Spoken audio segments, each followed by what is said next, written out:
Hello दोस्तों, कैसे हैं आप लोग। चलिए, तो आज हम लोग टीपीए पे क्या पढ़ना है। लास्ट टाइम हम लोगों ने इलेक्शन पढ़ा था, समझ में आया था कि नहीं आपके। अरे भाई, कमेंट कमेंट करके बताया करिए समझ में आ रहा है कि नहीं। और दूसरी बात, आप लोग वीडियो लाइक भी नहीं करते हैं, आप लोगों ने चैनल सब्सक्राइब भी नहीं किया है। ठीक है, मैंने उसमें डाटा देखा तो मुझे पता चला कि 70% लोगों ने सब्सक्राइब नहीं किया है। अरे भाई, ऐसा मत करिए, सब्सक्राइब करिए। चलिए, तो आज हम लोग पढ़ने वाले हैं अपोर्शनमेंट क्या होता है भाई। सेक्शन 36 एंड 37 बहुत ही आसान है, अगर आप खुद भी रीड मारेंगे ना तो एक ही बार में समझ में आ जाएगा। चलिए फिर भी देख लेते हैं क्या है भाई अपोर्शनमेंट। क्या है इसमें, सही है ना। ठीक है, स्पेलिंग थोड़ी मिस्टेक हो जाती है, चलिए कोई नहीं। अपोर्शनमेंट क्या होता है भाई। अपोर्शनमेंट माने होता है डिस्ट्रीब्यूट करना। बस सिंपल सी बात है कि कोई चीज है तो इसको इक्वली डिस्ट्रीब्यूट किया जाए, या जिस हिसाब से उसका शेयर है, distribution according to their share, आप ये कह सकते हैं इसे, है कि नहीं। देखिए, सेक्शन 36 और 37 दोनों के ऊपर हेडिंग भी लिखी हुई है अपोर्शनमेंट, है कि नहीं। दो ही सेक्शन है, हाँ दो ही हैं, उसके बाद इसका पार्ट बी स्टार्ट हो जाएगा। चलिए, तो सेक्शन 36 देखते हैं। Apportionment of periodical payment on determination of interest of person and title. देखिए, आप इसमें डाल लीजिए अपोर्शनमेंट बाय टाइम। 36 में आप अपने बैरक पे ही लिख लीजिए याद रखने के लिए कि 36 वाला बात करता है वो अपोर्शनमेंट बाय टाइम बात करता है, और 37 बात करता है वो अपोर्शनमेंट बाय स्टेट बात करता है, ESTATE। ठीक है, अब दोनों में, अब क्यों मैं ऐसा बोल रहा हूँ अभी समझ में आ जाएगा, पहले इसको रीड मारते हैं। सेक्शन 36 क्या बोलता है। In the absence of contract और local usage to the contrary. मतलब कि अगर उन लोगों पार्टी में अपने कॉन्ट्रैक्ट में कुछ और लिख लिया है, या कोई वहां पे कस्टम या यूसेज चलता है, तो वो फिर अलग बात है। अगर ऐसा कुछ नहीं है तो ये बात मानी जाएगी। क्या बात।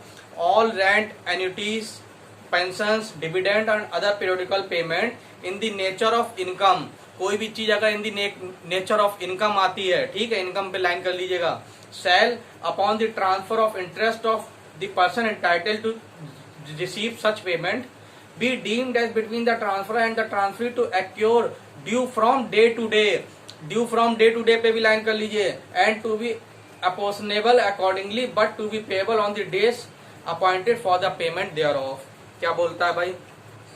देखिए, इसमें कोई इलस्ट्रेशन तो नहीं है, लेकिन इलस्ट्रेशन हम लोग कुछ ना कुछ देखते हैं। ये हम लोग पढ़ रहे हैं अभी सेक्शन 36 जो बात करता है अपोर्शनमेंट बाय टाइम, कि टाइम के हिसाब से जो इनकम होगी किसी चीज की वो टाइम के हिसाब से बांटी जाएगी। क्या भाई बात करता है ये। मान लीजिए कोई एक हाउस है, ठीक है, ये इसका ए ऑनर था, ठीक, इसने ये हाउस बी को रेंट पे दे रखा था। कितने में, मान लीजिए 10,000 रुपए में। 10,000 पर मंथ में इसने, ए के पास एक हाउस था, उसने वो बी को रेंट पे दे रखा था। कितने में, 10,000 पर मंथ में। ठीक है, अब मान लीजिए 15 दिसंबर को, अभी क्या चल रहा है, किसी 15-12 मान लीजिए, ठीक है, 15-12 को इसने, 15 तारीख को 12वें महीने में इसने ये मकान सी को बेच दिया। क्या किया इसने, 15 तारीख को 12वें महीने में ये मकान सी को बेच दिया। बी जो है हमेशा मंथ के आखिरी लास्ट डे में, मान लो मंथ के आखिरी दिन में वो रेंट देने आता था, तो जब वो 30 तारीख को आया तो वो किसको रेंट देगा बताइए। ए ने उसका अपना मकान बी को रेंट पे दे रखा था 10,000 पर मंथ में, ठीक है, उसने 15 तारीख को यही मकान सी को बेच दिया। तो बी जब 30 तारीख को जब रेंट देने आया तो वो किसको देगा, ए को देगा कि बी को देगा। बस इसी बारे में सेक्शन 36 बात करता है। सेक्शन 36 बोलता है कि अगर टाइम के हिसाब से अगर अपोर्शनमेंट हो सकता है तो on the basis of day to day होगा। ठीक, डे टू डे होगा, तो आप खुद ही ये बता सकते हैं कितना किसके पास जाएगा। 15 दिन का रेंट ए के पास जाएगा और 15 दिन का सी के पास जाएगा। अगर ये 16 तारीख 1 से 15 तक, इसका मतलब 5000 जो है ए के पास जाएगा और 5000 सी के पास जाएगा। बस इतनी सी बात करता है सेक्शन 36। चलिए समझ में आया? अरे आ ही गया होगा, है ही क्या इसमें। सेक्शन 37 क्या बोलता है? Apportionment by state. क्या है भाई? ये भी सिंपल सी बात बोलता है कि भाई एक तो अपॉर्शनमेंट बाय टाइम हो जाएगा, टाइम के हिसाब से। दूसरा अपॉर्शनमेंट हमें ऐसा भी कभी करना पड़ेगा कि भाई उसके हिसाब से, स्टेट के हिसाब से, जिस हिसाब से प्रॉपर्टी है उसी हिसाब से बांट दी जाए। चलिए इसको आप रीड मार लीजिएगा क्योंकि इसमें तो कुछ है नहीं। इसका इलस्ट्रेशन देखते हैं, समझ में आ जाएगा, कुछ नहीं है इसमें। इसका इलस्ट्रेशन क्या है? A sale to B C and D a house situated in a village and lease to E at an annual rent of 30 and delivery of 1 fat sheep. क्या बोलता है? यहीं पर देख लेते हैं क्या। ए के पास क्या था? हाउस था, इसमें भी घर ही है। ए के पास एक हाउस था, ठीक है। अब उसने क्या किया, ये हाउस ई को पहले तो उसने लीज पे दे रखा था। कितने में? कि भाई साहब 30 रुपीज पर ईयर, ठीक है, 30 रुपीज पर ईयर। और साथ में एक शिप, मतलब भेड़, मोटी भेड़, एक फैट शिप, ठीक है। अरे सी भी मान लीजिए। क्या उसमें क्या हुआ? ए का एक घर था, उसने ई को लीज पे दे रखा था। कितने रुपए में? 30 रुपए पर ईयर में। और साथ में एक शिप, मोटी शिप, ठीक है, एक मोटी भेड़। और 30 रुपए वो लीज के तौर पे ए को हर साल दिया करता था। अब क्या हुआ? ए ने ये मकान किसे बेच दिया? बी, सी और डी को, ठीक, बी, सी और डी को उसने ये मकान बेच दिया। तो ये मकान मान लीजिए कि 1 लाख का लिया इन तीनों मिलकर, इसने 1 लाख का बेचा, 1 लाख। तो 50,000 रुपए इसने दिए बी ने, ठीक, 50,000 रुपए बी ने दिए, 25,000 इसने दिए और 25,000 इसने दिए, ठीक है। अरे ए के पास एक घर था, उसने वो ई को लीज पे दे रखा था 30 रुपए पर ईयर में। और साथ में एक मोटी शिप भी देता था वो, ठीक है। ये 2 चीजें वो ईयरली लेता था इससे। अब क्या हुआ? इसने ये मकान बी, सी और डी इन तीनों को बेच दिया।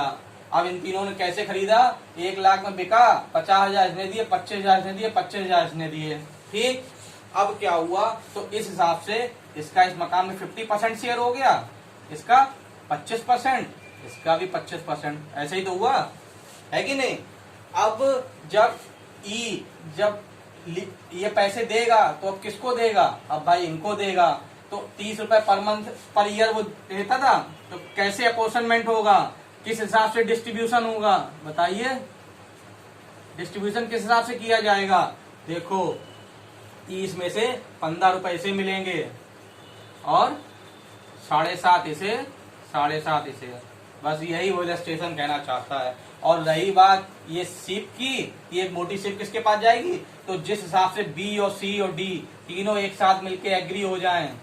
कैसे एग्री होंगे? कि भैया तुम 3 महीने, जिस हिसाब से शेयर है, जिस हिसाब से ये एग्री हो जाएं, ये हो जाएगा इसमें कि 6 महीने इसे मिलेगी और 3-3 महीने इन्हें देगा वो, ठीक है।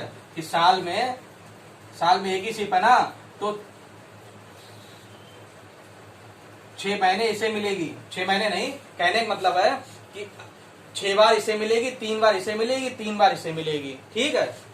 6 3 9 3 12। अगर 12 साल में वो 12 शिप दे रहा है, एक तो जैसे बी और सी डी अपने आप में एग्री हो जाए। अगर एग्री नहीं हो रहे हैं तो कैसे होगा? मान लो 12 साल में उसने तो 6 बार इसे देगा, 3 बार इसे देगा, 3 बार इसे देगा, है। इसको हम अपॉर्शनमेंट बाय स्टेट कहते हैं कि प्रॉपर्टी का अपॉर्शनमेंट कैसे होगा। और इसमें हिस्सा किसका कितना होगा? इसका 50% होगा, इसका 25%, इसका 25%। मतलब जिस हिसाब से इस प्रॉपर्टी को परचेज करने में इनका शेयर है, उसी हिसाब से अपॉर्शनमेंट होगा। देखें A sell to B, C and D a house situated in the village and leased to E at an annual rent of 30 and delivery of 1 fat sheep. B having provided half of the purchase money. B ने क्या किया? half of purchase money दिया. And C और D 1 quarter each. अब C और D ने एक quarter each, ठीक. E having notice of this must pay 15. अब E को क्या करना होगा? ई अगर ई के बारे में ई के ये जानकारी है कि ए मालिक नहीं रहा, या बी और सी और डी हो गए, तो ई को क्या करना होगा?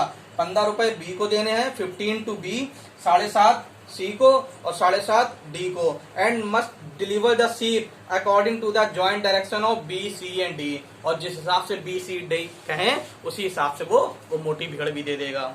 ठीक है, इतना ही है. अब इसमें जो सेक्शन 37 दिया है, इसका नीचे वाला वो दिया हुआ है, nothing in this section applied to lease for agriculture purpose unless and until the state government by notification in the official gazette so direct. ये कहा है कि ये वाला जो है स्टेट वाली बात ये एग्रीकल्चर लैंड पे अप्लाई नहीं होगी, क्योंकि अगर आपने यूपी ZALR एक्ट पढ़ा होगा तो आपको पता होगा कि यार जितनी ज्यादा लैंड एक साथ रहेगी उतनी अच्छी उसमें खेती बाड़ी हो पाएगी. इसीलिए तो हम चकबंदी करते हैं कि भाई लैंड को एक साथ इकट्ठा कर सकें. अब ऐसे बेच बेच के अगर उसको तुम काटते रहोगे तो भाई ये अपनी खेती अलग करेगा, ये अलग करेगा, ये अलग, तो फिर फायदा क्या है? तो चकबंदी का रूल लाके मेरा तो फिर सब बेकार ही है कि नहीं? तो इसीलिए जब तक स्टेट गवर्नमेंट नहीं कहेगी तब तक ये वाला रूल सेक्शन 37 वाला एग्रीकल्चर लैंड पे अप्लाई नहीं होगा. इतनी सी बात कहना चाहता हूँ. समझ में आया? अरे आ ही गया होगा. चलिए अब इसके बाद हम लोग क्या पढ़ेंगे? देखिए 38, 39, 40, हाँ 38, 39, 40 इसमें से कुछ नहीं आता. ठीक है, अब हम लोग इसमें क्या क्या पढ़ेंगे? अभी हम लोग ऑस्टेंसिबल ऑनर पढ़ेंगे, वेरी इंपॉर्टेंट, सेक्शन 41. फिर doctrine of feeding the grant by estoppel 43, transfer by one को ऑनर, ये भी देख लेंगे. ठीक है, इतना इंपॉर्टेंट तो नहीं है, बस ये दोनों देखेंगे. उसके बाद 52, 53 और 53A ये चीजें और देखेंगे. ठीक है, चलिए ठीक, थैंक यू.